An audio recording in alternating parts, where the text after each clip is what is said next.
In Psalms chapter 46 verse 10, we read the verse saying, "Be still and know that I am God."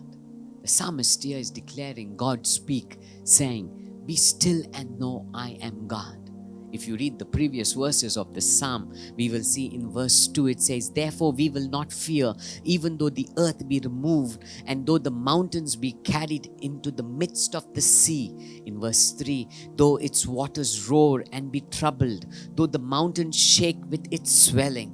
In verse 6, "The nations raged, the kingdoms were moved. He uttered his voice and the earth melted." In verse 7, "The Lord of hosts is with us." Come on, when you begin to understand this entire psalm, it's speaking about calamity. It's speaking about crisis. In verse 9, it says, what God does, He makes wars cease to the end of the earth. He breaks the bow and cuts the spear in two. He burns the chariots in the fire.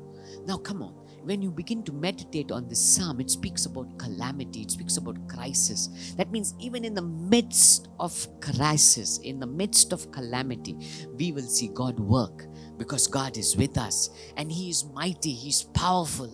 And knowing who God is, knowing what God is able to do, God is speaking over us and saying, "Be still and know that I am God." That means in the midst of your calamity, instead of getting upset, instead of getting disturbed, instead of reacting to your circumstances, instead of letting your mind get overworked, instead of losing your peace and patience, let us be calm.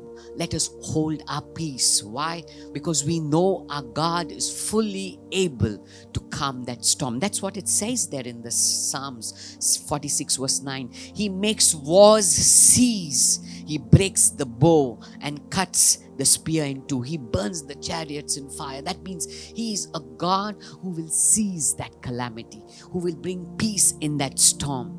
And that's why in our crisis, instead of getting worked up, we just need to be still.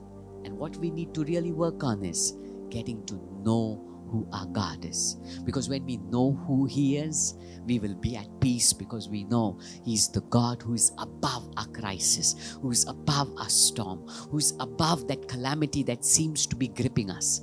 And He is fully able to bring that peace where you are crying or seeking an answer or resolution to your problem. He is fully able to turn the tables around. So when you're facing your calamity and crisis, what you need to do, be still and know that He is God.